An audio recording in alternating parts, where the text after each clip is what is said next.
하나님께서는 만유의 주인이시며 지금도 저와 여러분의 주인이십니다. 그래서 그것을 언제 누리시냐? 실제 내게 문제가 왔을 때 하나님이 나의 주인이시다 고백만 하는 것이 아니라요, 실제 내게 문제가 오고 실제 내게 어려움이 오고 실제 내가 한계가 왔을 때, 그때 내가 주인 노릇하지 않고 그때 만유의 주인 되시는 창조주 하나님께서 나의 주인이 되시는 응답을 누리시길 바랍니다. 이것은요, 한순간에 되는 것이 아니라 자꾸 적용해 보시고 도전해 보실 때, 그게 자꾸 쌓이고 쌓일 때 나중에 정말로 하나님이 나의 주인이시구나 하고 100% 믿는 그 응답을 우리에게 주십니다. 어제 새벽에 계속 더웠다 깨고 에어컨 키면 추웠다 깨고 한 6, 7번을 이제 깨니까 새벽 예배 끝나고 나서 너무 피곤하더라고요.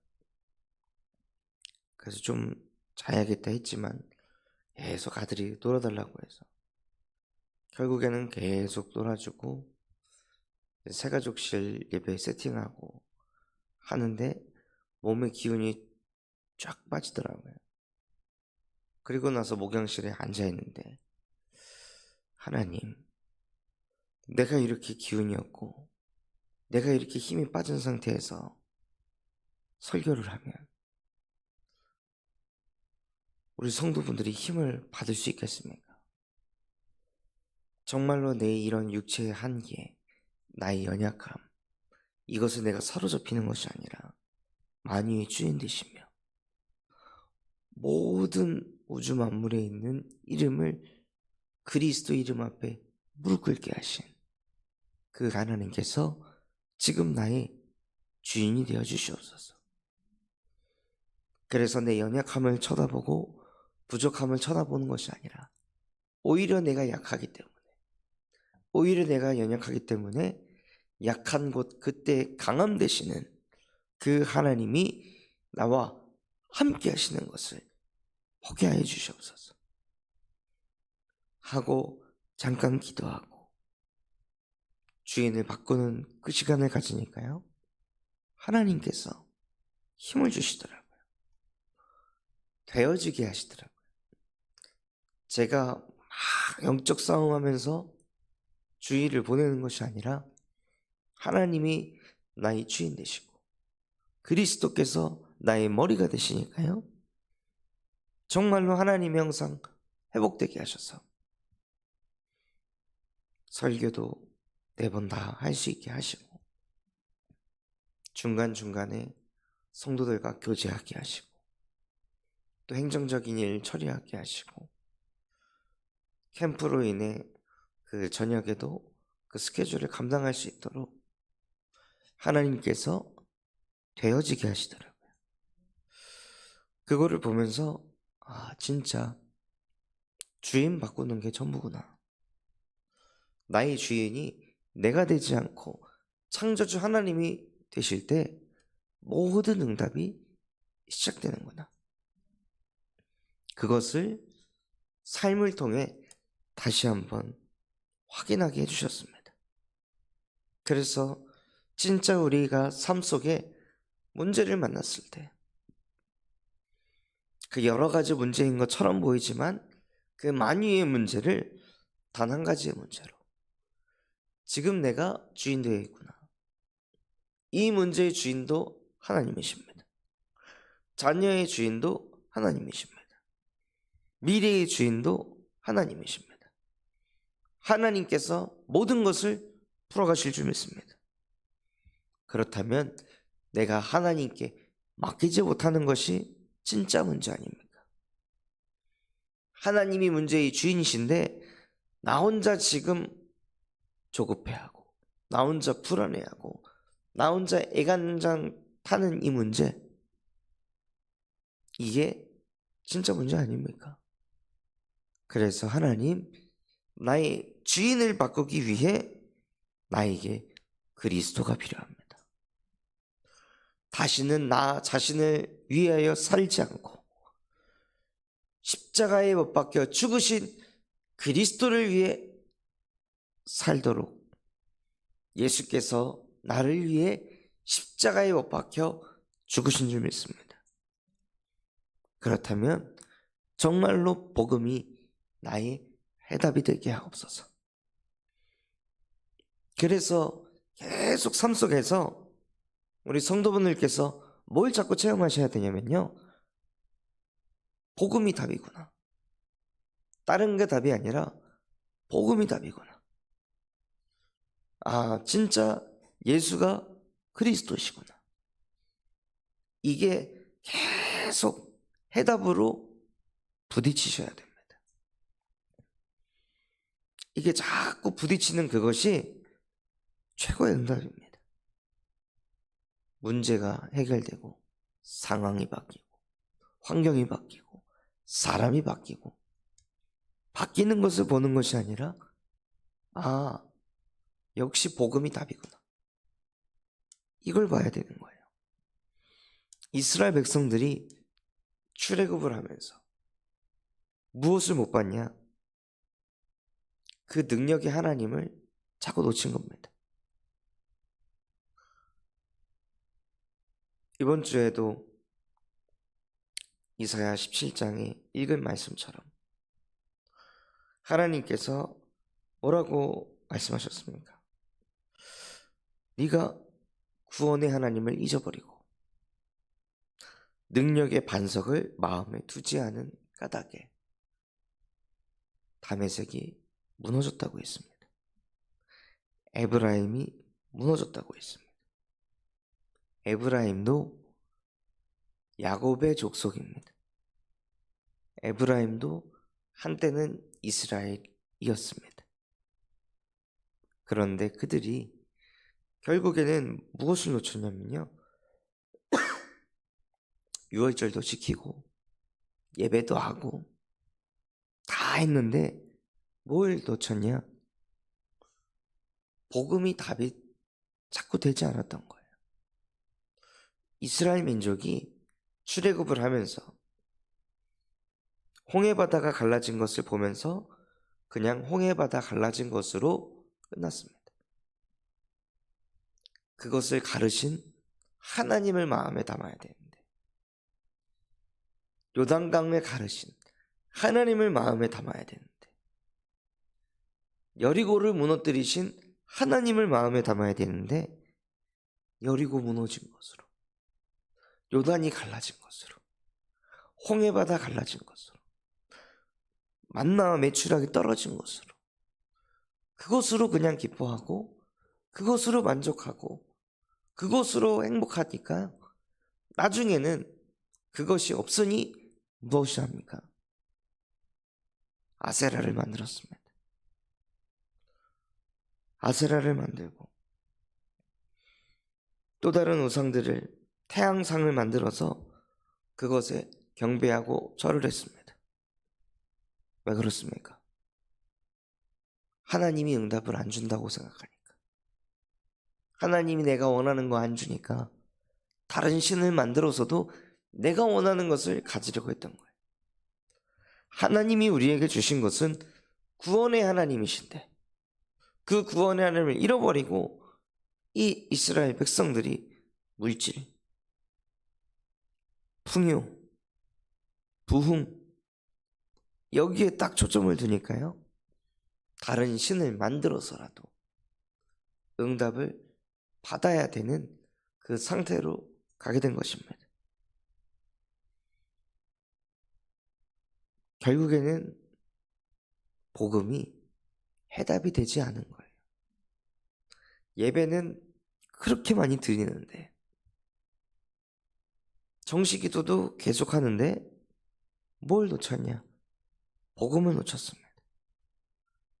여자의 후손을 잃어버렸습니다. 그러니 뱀의 머리가 박살이 나지 않는 거예요. 만유의 원수된 그 사단의 역사. 마음속에 또다시 사단이 욕심을 불어넣어서 하나님 믿어도 물질의 풍요는 있어야지. 하나님의 자녀라면 더 부자여야지. 이런 생각들이 막 들어오니까 아세라를 만들고 태양상을 만들어서 우리를 더 풍요하게 해줘라. 비를 내려줘라. 우리 농사 잘 되게 해줘라. 그래서 실제 그 포도원이 대박이 났습니다. 그리고 멸망당했습니다.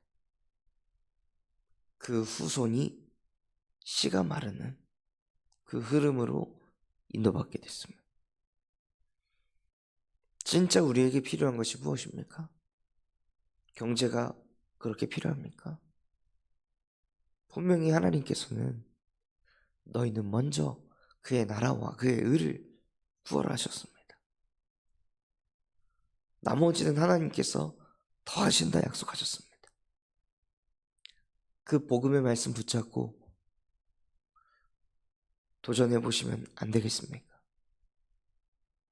경제 문제 올 때마다 얻어 걸려가지고 시험 들고 경제 중심에 사로잡혀서 예배보다 경제, 그러다 경제 좀 안정되면 다시 또 하나님 앞으로, 또 경제 상황 나빠지면은 예배는 뒷전이고 다시 또 경제로. 그게 만유의 원수가 된 사단이 우리를 가지고 노는 방법입니다. 경제가 안정된 것처럼 보이지만 경제에 끌려다니는 것입니다. 자녀가 안정된 것처럼 보이지만 자녀에게 끌려다니는 것입니다. 그것을 정말로 주인을 바꿔서 그 문제를 복음으로 끝을 내는 그 은혜를 누리시길 바랍니다. 그래야 저와 여러분의 여정이 어디로 인도받냐? 한 가지 미션을 이루는 호세우의 응답 속으로 인도하십니다. 복음은 설명 잘한다고 해서 상대방에게 전달되는 것이 아닙니다. 구원의 길 연습을 오래 한 다음에 현장 가서 구원의 길을 전한다고 그 메시지가 뜯어가는 게 아닙니다. 실제 증인이 돼야 됩니다. 모든 문제를 한 가지 문제로 보고 그것을 복음으로 끝을 내는 증인이 호남의 현장으로 인도받을 때 호남이 복음화되는 것이고, 세계 현장으로 인도받을 때 세계가 복음화되고, 후대에게 증인으로 서서 후대를 복음화시켜 가십니다.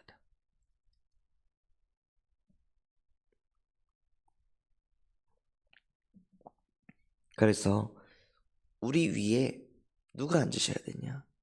우리 위에 예수 그리스도께서 앉으셔서 공의를 자꾸 행하셔서 내 안에 복음이 영적 그늘이 되시는 응답을 누리시길 바랍니다. 복음만 생각하면, 그리스도만 생각하면 이상하게 마음이 쉼이 생기고 이상하게 한 템포 쉬어갈 수 있고, 예수가 그리스도라는 것을 묵상만 해도 기다리지 못했던 나의 그 초바심이 정복되고 다스려져서 그 그늘에서 기다릴 수 있는 그 사람이 정말로 영적인 그늘이 세팅된 사람입니다. 그래서 가장 먼저 받을 응답이 무엇이냐면요, 우리 안에 복음으로 그늘을 만드는 것입니다. 그래서 나의 영혼이 먼저 그늘 속에서 쉼을 얻고 안식을 얻을 때 현장을 가게 되면 그냥 가기만 했는데도 하나님이 저와 여러분을 피할 곳으로 만드셔서 사람을 붙이시고 붙여주셨기 때문에 그 사람에게 복음 전하는 것은 쉽습니다.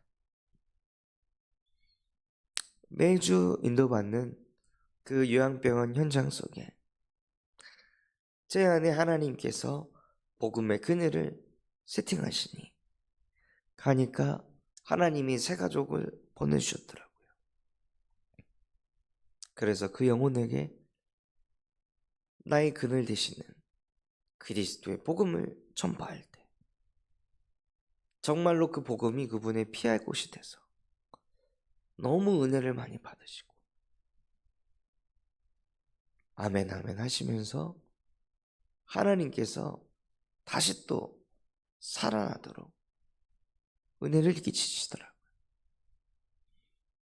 그래서 가면 갈수록 계속 그 현장에도 사람이 계속 보여지고 전도운동하는 플랫폼으로 하나님께서 인도하고 계십니다.